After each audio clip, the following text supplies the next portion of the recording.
കണ്ണൂർ കണ്ണപുരം കീഴറയിൽ വാടക വീട്ടിലുണ്ടായ സ്ഫോടനത്തിന്റെ നടുക്കത്തിൽ നിന്ന് നാട്ടുകാർ മോചിതരായിട്ടില്ല. ചാലാട് സ്വദേശി മുഹമ്മദ് അഷാം സ്ഫോടനത്തിൽ കൊല്ലപ്പെട്ടിരുന്നു. വൻതോതിൽ പടക്ക നിർമ്മാണം നടത്തുന്നതിനിടെയാണ് സ്ഫോടനമെന്നാണ് പോലീസ് ഭാഷ്യം.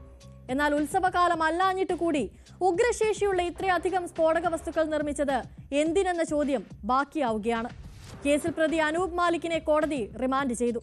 ഇയാളെ കസ്റ്റഡിയിൽ വാങ്ങി കൂടുതൽ ചോദ്യം ചെയ്യാനാണ് പോലീസ് നീക്കം.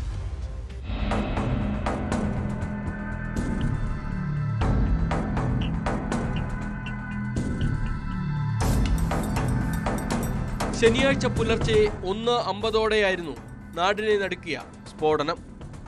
ചാലാട് സ്വദേശി 54-കാരനായ മുഹമ്മദ് അഷാമിന്റെ മൃതദേഹം ചിന്നിച്ചിതറിയ നിലയിലായിരുന്നു.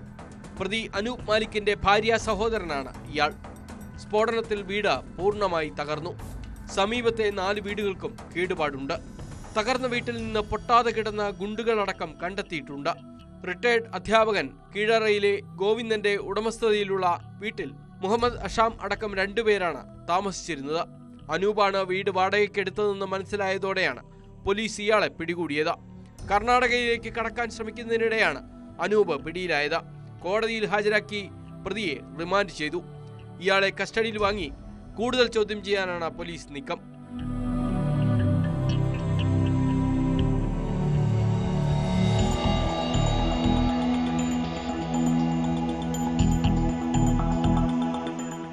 കേസന്വേഷണം ജില്ലാ ക്രൈംബ്രാഞ്ച് ഏറ്റെടുക്കും. സ്ഫോടക വസ്തുക്കൾ അനൂപ് ആർക്കെങ്കിലും കൈമാറിയിട്ടുണ്ടോ എന്നും പോലീസ് പരിശോധിച്ചു വരികയാണ്.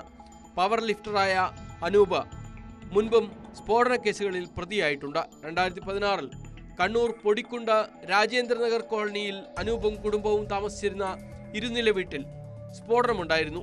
സ്ഫോടനത്തിൽ അനൂപ് മാലിക്കിന്റെ ഭാര്യ റാഹില, മകൾ ഹിബ, അയൽവാസികൾ എന്നിവർ ഉൾപ്പെടെ 5 പേർക്ക് പരിക്കേറ്റു.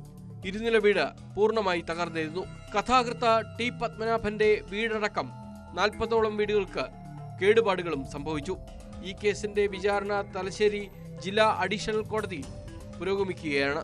അനൂപ് മാലിക്കിനെതിരെ കണ്ണൂർ, വളവട്ടണം, മട്ടന്നൂർ പോലീസ് സ്റ്റേഷനുകളിലായി 5 കേസുകൾ നിലവിലുണ്ട്. 2009-ലും 2013-ലും വാടക വീട്ടിൽ അനധികൃതമായി പടക്കം ശേഖരിച്ചതിന് അനൂപിന്റെ പേരിൽ പോലീസ് കേസെടുത്തിരുന്നു. 8 വർഷം മുൻപ് ഓട്ടോറിക്ഷയിൽ സ്ഫോടക വസ്തുക്കളുമായി പോകുമ്പോൾ ഇയാൾ പോലീസിന്റെ പിടിയിലായിട്ടുണ്ട്. അനൂപ് സ്ഥിരം കുറ്റവാളിയാണെന്ന് മനസ്സിലായതോടെയാണ് അന്വേഷണം ജില്ലാ ക്രൈംബ്രാഞ്ചിനെ ഏൽപ്പിക്കുന്നത്. സ്ഫോടനമുണ്ടായതിൽ ഏറെയും വെടിക്കെട്ടിന് ഉപയോഗിക്കുന്ന ഗുണ്ടാണെന്നാണ് പോലീസ് പറയുന്നത്. ഉത്സവങ്ങൾക്ക് വലിയ തോതിൽ പടക്കമെത്തിച്ചു നൽകുന്നയാളാണ് അനൂപ്. എന്നാൽ ഇപ്പോൾ ഉത്സവകാലം അല്ലെന്നിരിക്കെ പിന്നെന്തിന് ഇത്രയധികം പടക്കമുണ്ടാക്കിയെന്നത് ദുരൂഹതയുണർത്തുന്നു. ഇതെല്ലാം അന്വേഷണ പരിധിയിൽ വരും.